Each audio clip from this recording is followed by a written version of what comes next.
বাপ্পা ঐ ইমানে আজি ঠাণ্ডা দিছে কম্বলখনৰ পৰা কিবাকে ওলাইছোঁ আৰু আজি অলপ কথিত ভাষাৰে আৰম্ভ কৰিছোঁ আজিৰ বিশেষ ভিডিঅ'টো বিয়েৰৰ গ্লাছত পানী খাই আৰম্ভ কৰিছোঁ আৰু যাব ওলাইছোঁ এটা বিশেষ ঠাইলৈ আৰু যোৱাৰ আগতে ডান্সৰ ষ্টেপ অকণমান এনেই অলপ প্ৰেক্টিচ কৰিছোঁ আগতে শিকিছিলোঁ কিন্তু যিহেতু প্ৰেক্টিচ নকৰোঁতে ষ্টেপবিলাক পাৰফেক্ট দিব নোৱাৰা হৈ গৈছোঁ তথাপি চেষ্টা কৰি আছোঁ চেষ্টা কৰিলে সকলোবিলাক এটা সময়ত হৈ যায় আৰু এতিয়া বলক ষ্টাৰ্ট কৰোঁ আজিৰ বিশেষ ভিডিঅ' তুমি নাচনি এতিয়া যে গাভৰু আহাচোন কাষলে অকমান মৰম কৰোঁ ময়ো বিচাৰো সুগন্ধি ঐ গোলাপ ফুল মৰমে জানানে নিবিচাৰে জাতি কুল ঐ জান মোৰ জান তোমাকেহে লগত লৈ পলাই গুচি যাম তোমাকেহে লগত লৈ যাম মই আছো বৰ্তমান চিমলাগুৰি ফ্লাইঅভাৰৰ ওপৰত আৰু চিমলাগুৰি ফ্লাইঅভাৰৰ পৰা চিমলাগুৰি পৰিৱেশটো চাই লওক ফ্লাইঅভাৰৰ ওপৰত আছো আৰু এয়া হৈছে বৰপেটা অৰ্থাৎ বাণিজ্যিক চহৰ বৰপেটা তলত যে দেখুৱাইছে চিমলাগুৰি আৰু সেই ভিতৰলৈকে বৰপেটা টাউনলৈকে যায় মানে মেইন যিটো বৰপেটা বজাৰ আৰু তালৈকে যায় আৰু ইপিনেও এনেকৈ ভিতৰত সোমাই যাব পাৰি আৰু এনেকৈ চিধাকৈ যায় হাউলিলৈকে হাউলি পাঠশালা এনেকুৱাকৈ যায় বাকী মই এইটো চাইডৰ পৰা আহিছোঁ অৰ্থাৎ বঙাইগাঁও ব্ৰিজ চাইডৰ এনেকুৱাকৈ আহে আৰু অকণমান মই দেখুৱাই আছোঁ এয়া চাওক সকলোৱে ব্যস্ত মুঠতে এয়াই হৈছে ব্যস্ততাপূৰ্ণ এক আচলতে মানে চহৰ বুলি ক'ব পাৰি কিন্তু যিহেতুকে ঠাণ্ডা অকণমান কম কিন্তু এনেই বহুত দিন বহুত জাম থাকে ইয়াতে আৰু মই ওপৰত আছোঁ চিমলাগুৰি ফ্লাইঅভাৰ নতুনকৈ হৈছে এইখন হোৱাৰ পিছৰ পৰা জাম চাম কমি গৈছে ভাল হৈছে বাৰু তো এয়া চিমলাগুৰি ফ্লাইঅভাৰ অকণমান ৰখাই ভাবিলোঁ যে এই বিশেষ ভিউটো এবাৰ আপোনালোকক দেখুৱাই দিওঁ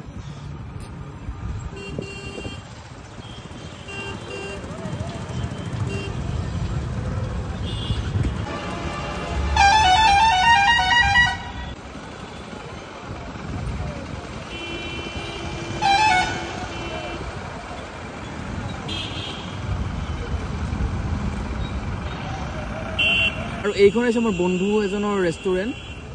এইখন সুৰজ ৰেষ্টুৰেণ্ট আমি গেইছত একেলগে পঢ়িছিলোঁ আৰু এটা বিশেষ এটা এইটো অফিচ আৰু এই অফিচটোত কিছু কাম আছিলে আৰু ইয়াৰ পৰা এতিয়া মই ওলাই গৈ আছোঁ এক বিশেষ ঠাইলৈ কৰ্মসূত্ৰে অৱশ্যে আৰু আমি ৰন্ধা বঢ়াত ব্যস্ত হৈ আছোঁ এতিয়া বিয়ানা পতা মানুহবিলাক এই টেনশ্যন গতিকে আৰু ইয়াত আজি কি হৈ আছে ফুলকবি মটৰ ইয়াতে বনাই আছে ধুনীয়াকৈ কিন্তু যোনে কইনা হ'ব একদম পুৰা টেনশ্যন ল'ব নালাগে কাৰণ বিন্দাছ ভাত বনাই খুৱাব পাৰিব আৰু তাৰ মাজতে কিছু ৰিপৰ্টো ৰেডি কৰিব লগা হ'ল আৰু এয়া হৈছে ৰাজু আৰু এটা সময়ত ৰাজু মই একেলগে ডেন্স শিকিছিলোঁ আৰু এয়া হৈছে এখন বিশেষ শৰাই যিখন আছে নেশ্যনেল হাইৱেত হাউলিতে আৰু ৰাজুৱে কিবা এটা মোক ক'লে শুনকচোন কি ক'লে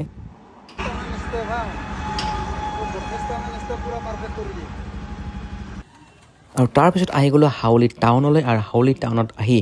এয়া বাস্তৱে যে ওচৰতে ৰুটি বিক্ৰী কৰে ইয়াত ৰুটিটো খুব সুন্দৰকৈ বনায় আৰু সেইবাবে ইয়াতে মই আহিলে পৰা ৰুটি খাওঁ ৰুটি আলু ভাজি আমলেট এনেকৈ কিবা কিবি সুন্দৰকৈ বনাই দিয়ে বঢ়িয়া লাগে খাই আৰু দামটোও কম মুঠতে খাই ভাল লাগে দামটো যেন তেন খাই ভাল লাগে ইয়াতে সেইকাৰণে মই ইয়াতে খাওঁ আৰু ইয়াৰ পিছত চাওক কি হয় আৰু মই দাদাজনক লগ পাইছোঁ আৰু এওঁ 21.5 বছৰ ভাল পাই বিয়া পাতিছে গতিকে দাদালৈ মোৰ শুভেচ্ছা থাকিল আৰু আজি তেওঁলোকৰ বিয়া বাৰ্ষিকী মোৰ শুভেচ্ছা থাকিল তো এতিয়া আৰু এটা কাম এটা আছে বাপৰে ইয়াক সদায় ফোন কৰাই দেখা পাই থাকো এই আজি কাৰ লগত সোনিয়া না বিদিশা না কি নাম কেইটা কি সোনিয়া না বিদিশা না ৰাণী মুখাৰ্জী না সুস্মিতা সেন প্ৰিয়ংকা হা বিপাশা কৰবী নহয় শিখা কৃষ্ণা নহয় কৰবী জোনালী মনিকা বন্দিতা নহয় কেইটা কাজল নহয় সানি লিওনি হা এক ৰাম সানি লিওনিৰ কথা আজি ফাইনেলি সানি লিওনিৰ বয়ফ্ৰেণ্ডক পাই গলো বাপৰে নাইস টু মিট ইউ ভাই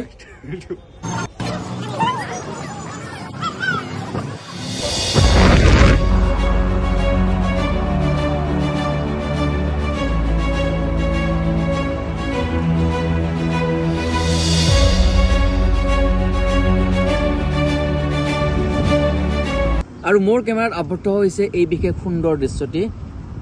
আৰু এনেদৰে নাৱৰীয়াই নাৱত লৈ পেলাই এনেকৈ গৈ আছে কুঁৱলীৰে আৱৰি ধৰিছে গোটেই অঞ্চলটো ঠাণ্ডা বহুত তাৰ মাজতে তেওঁ এনেদৰে নৈত নাৱৰ নাও লৈ পেলাই নৈৰ বুকুৱেৰে যাত্ৰা আৰম্ভ কৰিছে আৰু নৈৰ বুকুৱেৰে এনেকৈ যাত্ৰা আৰম্ভ কৰিছে বিশেষ নাৱৰীয়াজনে আৰু সেইবাবে ৰখাই পেলাই অকণমান ইয়াতে বিশেষ ভিডিঅ'টো প্ৰস্তুত কৰিলোঁ মই আছোঁ ইয়াতে দেখিছে বেকী নৈৰ পাৰত